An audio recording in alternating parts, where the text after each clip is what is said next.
So are you ready for rapid fire? I'm so ready. Let's go. Do Hump it. day rapid fire. Let's go. All right. Knowing only what you know about them right now, who would you rather have locked in for the next 2 years? Tyler Buchner at quarterback or Mike Mickens as defensive coordinator? See, this is a very interesting question because as I read this question, it was very obvious to me what I would pick. And then I thought to myself, does Sean know something that I don't know as I was reading this?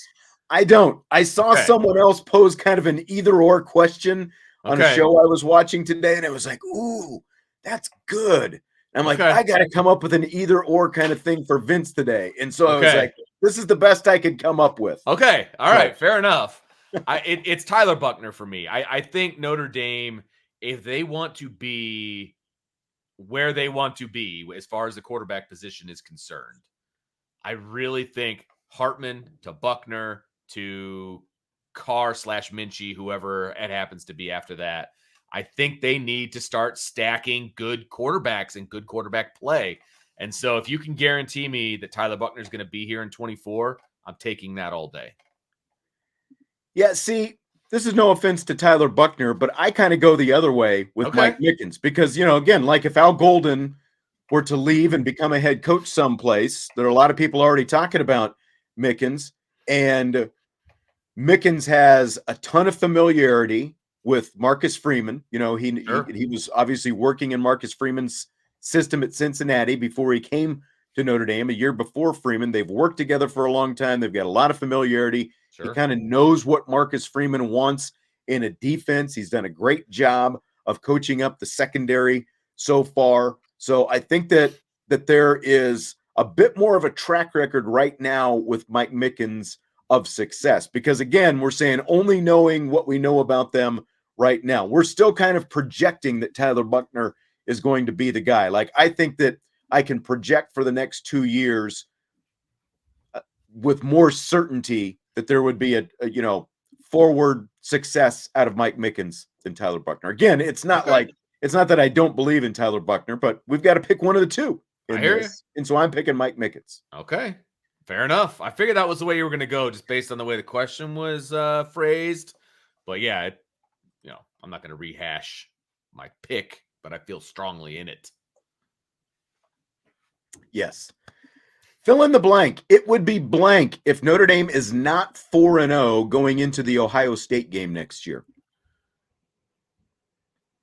It would be a huge disappointment, like a massive disappointment. If they can't roll out victories against Navy, Tennessee State, NC State, and Central Michigan, it's going to be a long season.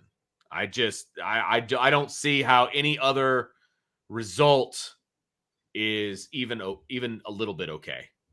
I mean, I hate to be that guy, but if they're 3-1, if they're 3-1, that's a massive problem. It's a massive problem. It would be unacceptable if they lose one of those 4 games, even if it is NC State. Yeah. But you can't have another Marshall. Like, again, you got some leeway in year 1. There was a learning curve in year 1 for a first-year head coach. The program is supposed to be, and the head coach is supposed to be in a different state by year 2. If they are not 4-0 against Navy, Tennessee State, North Carolina State, and Central Michigan, there are big problems at that point, because now you're losing games that are keeping you, because even if you go on to beat Ohio State and Clemson, for example, or Ohio State and USC going into Clemson, well, you've still lost a game that's going to keep you out of the playoff, and you can't be losing games that keep you out of the playoff. You can afford to lose a game to a good team as long as you are competitive in said game. You can't be losing games like this. These are the kind of games that are supposed to fill your schedule and give you a chance to have those big games count that put you into the college football playoff at the end of the season. Absolutely. And you can't look past NC State to the 5th game of the season. You can't. I mean, that will be the first quote-unquote big game of the year. You can't look past that to Ohio State. You can't look past the first 4 opponents to a game that's happening at the end of September. You know, I mean, that I feel like they're going to be focused enough to do and it's their first game really on the road. Yes, I know Navy is in Dublin, Ireland. I don't care if you played Navy on the moon. You're not going to lose to Navy. Okay. They're going to have a brand new head coach. They're not a good football team. All right. So this is your first road test. I just don't see how they don't show up for that game. I just don't. I agree. So here's the super chat that I kind of held off on and wants to know, who do you think is the best athlete to play a sport for Notre Dame in the past 23 years? Not best at position or sport, but greatest athleticism. And this is exactly the amount of time that I have been here covering Notre Dame. That seems odd that it would be that exact. Yeah, I know. It's like I was looking at that. I was trying to figure out that handle. I was like, do I know this person? Who is this? It's a very interesting thing. Okay, so my mind immediately goes to the two sport athletes that were on campus, right? You've got Jeff Samardzija. You've got Golden Tate. Those are the first ones that come to mind for me. I know there's been some guys that have run track as well as played football. Pat Connaughton, basketball, baseball. Good one. He's a crazy athlete. You got to say Connaughton. That's a really good one, actually. I'm still gonna go with Golden Tate. I still think he was athletic as all get out. You know, being able to do what he's able to do, the speed he's able to put down. I'm gonna go with Golden Tate, but I don't know that there's a wrong answer here. Yeah, I mean, I think I'm gonna go with Samardzija. Actually, getting to see basically every football and baseball game of his career.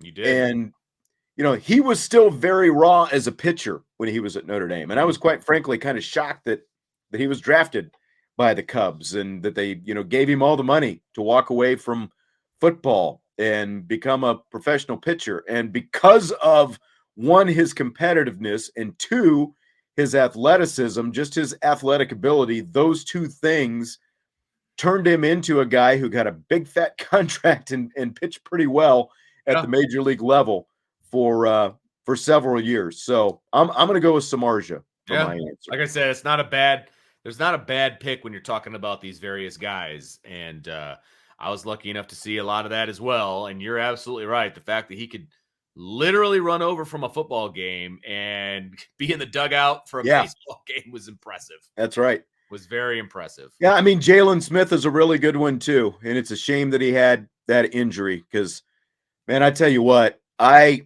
kind of, because I can't stand either the Eagles or the Giants, I was basically ISOing on watching Jaylon Smith in that game the other day. And it was just not good.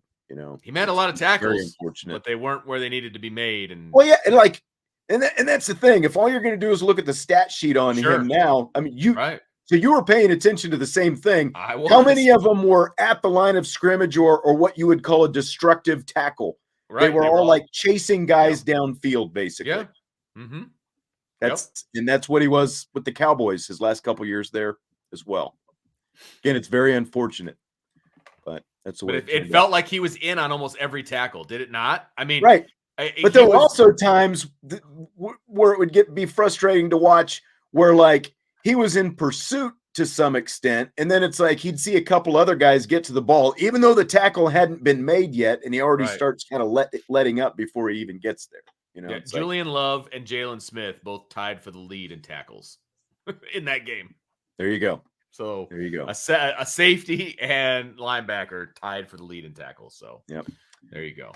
John with a football trivia question. Who was the player who coined the term Hail Mary as a football play? Do you know this, Vince? I do not.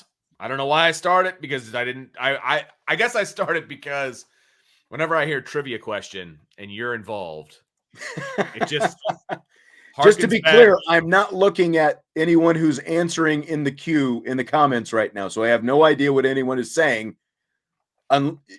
This is Roger Staubach. It was the Hail Mary pass to Drew Pearson against the Minnesota Vikings in the playoffs. Roger Staubach is the answer because I think after the game he said something about I said a Hail Mary and I threw it up there and it became the Hail Mary pass. Yeah. There we go. Yeah. Nice. There you go, Chi-Town.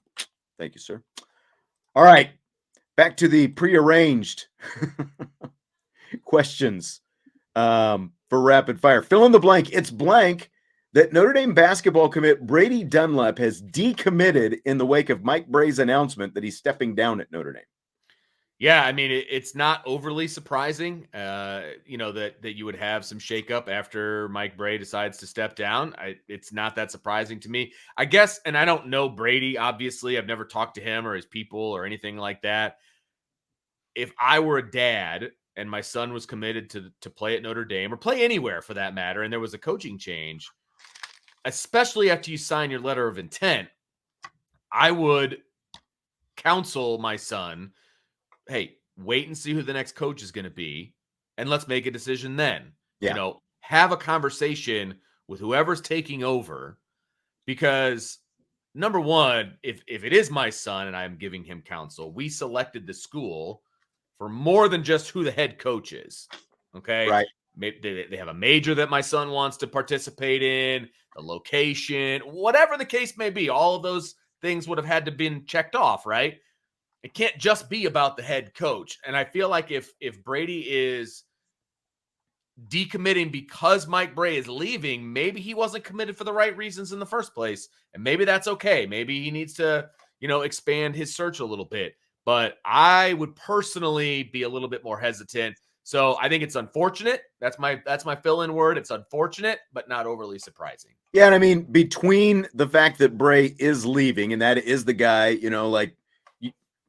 the guy who recruited him, and he thanked Antoni Weiss, in his he did, social media as well. I mean, the assistants are going to be gone too, so you've got no relationship now. So, that's part of the tough part of this whole thing, but as well as you look at the way this program is playing and you see what's lined up, like who's here right now, like what if you're a big a question senior mark in high school, yet you have no idea what anything is going to look like 2 months from now, let alone 8 months from now, when they're rolling out the balls and they start practicing next year. You have no idea who the head coach is going to be.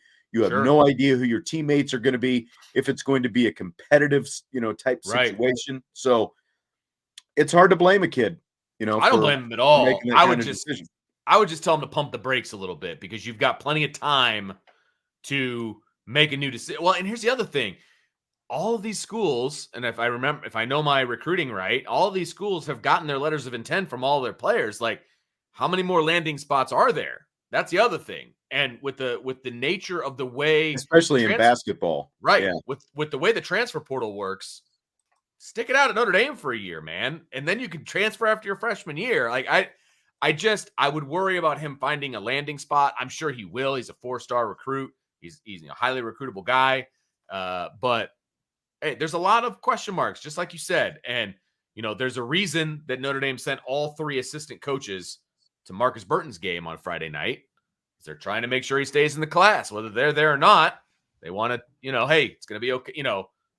Well, and that's also good on them, because again, none of those guys are going to be here next year, right? And all 3 of them were at that game. So, and I know for a fact Marcus has questions. Who wouldn't? Yeah, who wouldn't have questions? Exactly. All right, Tom Brady snapped at Jim Gray. They do a podcast together. The old broadcaster Jim Gray. He snapped at Jim Gray when Gray asked Brady what he's going to do next. So I've got the audio from that. Guessing, you said you'll take your time. Do you have any type of a timetable as to what you might want to do regarding your football career? Jim, if I knew what I was going to fucking do, I'd have already done it. Okay? I'm taking it a day at a time. I appreciate your asking. Thank you. I can tell. All right. Tom Brady. So what do you think of that, Vince? Oh, that was a great response by Gray, though. Yeah, I can tell. Okay. First of all, Tom, how could you not know that this question was coming? It's the biggest question out there concerning your future. Are you really surprised that question was asked? Come on, man. Handle it with a little bit more professionalism. To me, this feels like, like like pro wrestling, it's like Mean Gene, Jim Gray was Mean Gene Okerlund, and he was setting up Rowdy Piper to just go nuts on him, for whatever question. It's like, he's putting him over. Like, he had to have known that they were going to talk about this, right? And it just felt like, it's like, let's just make it as viral as possible so everyone hears this. That's almost what it feels like to me, Good call. I didn't even think about it that way, but it's like he got real hostile, and then he's like, but thanks for asking. Like, or whatever. Like, right. Come on, man. Like, you knew that question was going to be asked. He had to know. Gray, he has literally a one-on-one with you.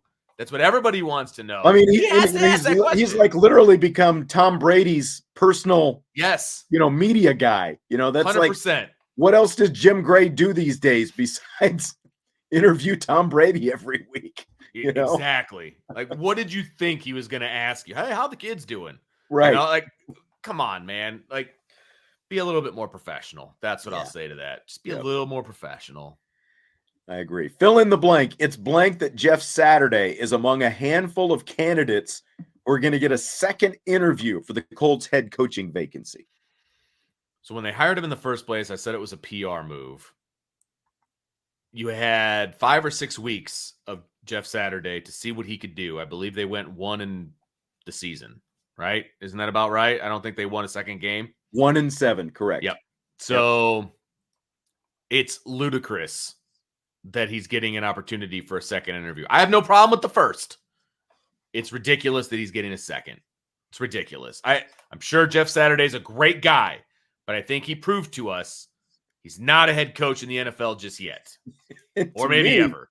To me, it's like if, we started off talking about, Hartman and his Heisman odds and all that kind of stuff. And like, I would think that there probably got to be some pretty good odds on Jeff Saturday getting the job. It just seems like, from the minute he got the interim job to begin with, coming out of the ESPN booth with no NFL experience at all, it just seems like Jim Irsay wants him to be the guy. And the fact that he even got one interview, it's like, okay, you get the token interview, but now you're giving him a second interview.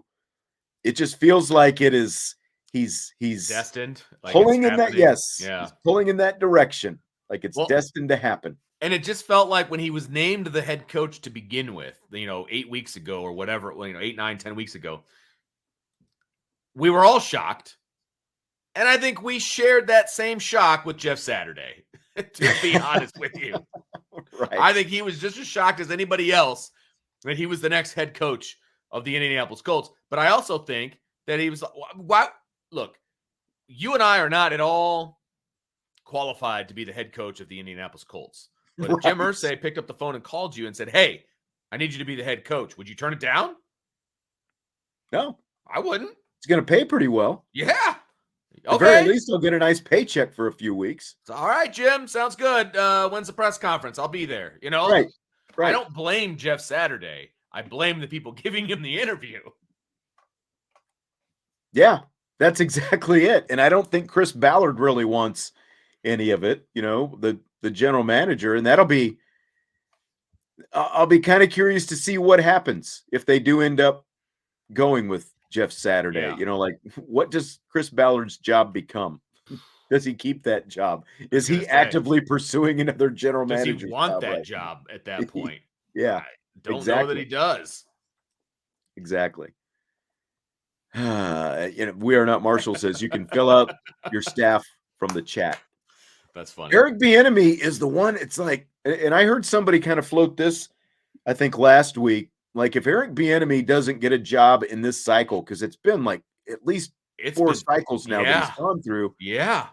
Like, maybe he needs to go someplace else and get away from Andy Reid and prove that he can, be a good offensive coordinator in a different system. I don't know if it's the system that's keeping him back, the way he interviews. Man, it's just crazy because he's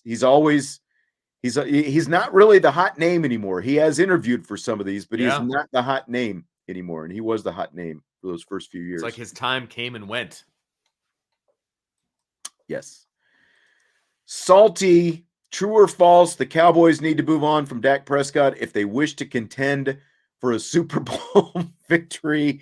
And look, we talked about this last night, and just, so everyone's assured, I'm being asked a question about the Cowboys. I am not talking about the Cowboys without being asked a question about them. I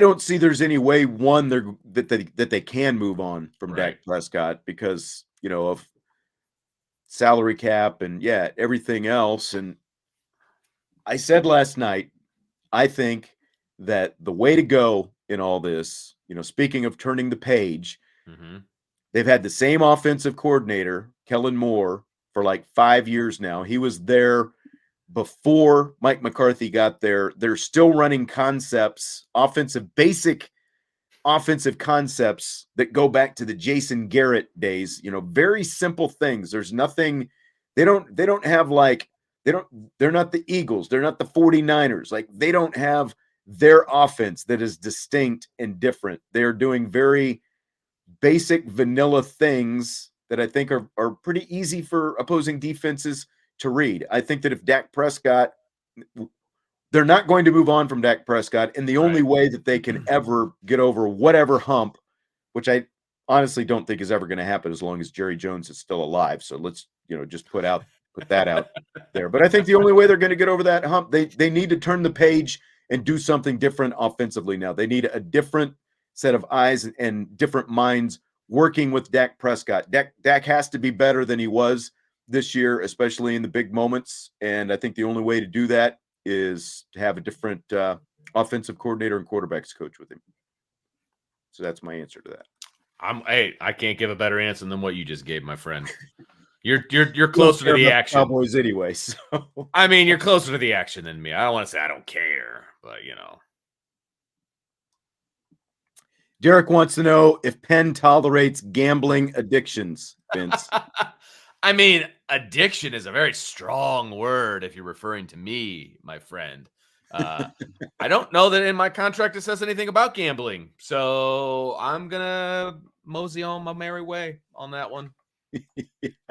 John says, ask Jesse the previous question. And Jesse is going to go all in on Dak. You don't have to worry about that. I think that's what John is referring to. Skytown says Cooper Rush. I mean, Cooper, very basic, but he did, when it comes down to it, play better than Dak, I think, this year, even though the offense, scored a lot of points with Dak. And then We Are Not Marshall wants to know my thoughts on the last play of the Cowboys game. Look, last play is the last play. I mean, it wasn't going to score a touchdown anyway. It was obviously supposed to be lateral, like right. Al Stanford, whatever, I didn't get too worked up about that. I was more ticked off about the couple boneheaded plays Dalton Schultz made before that by going laterally out of bounds instead of having his momentum going forward out of bounds to stop the clock. Instead, the clock kept running because he, was not going forward, going out of bounds. And then, of course, not getting his foot down on the last one either. So, yes, it's another player I would like to see gone in Dallas. Is Dalton Schultz. Like, if you're going to ask me who I definitely want gone next year, it ain't Dak. It is Dalton Schultz is at the top of the list. Just draft Michael Mayer. All right, well, that's going to do it for tonight. Appreciate everybody. We had some great questions. Yeah, we did. We could have gone for a lot longer, actually. I know. All right, so hit that like button if you would before you leave. I don't believe we've got a show tomorrow because I've got a women's basketball game over at Notre Dame. But, of course, we will be back with the Rapid Fire show at 5 o'clock on Friday. So look forward to seeing you then. And we'll talk to you then. Thanks, Vince. See you.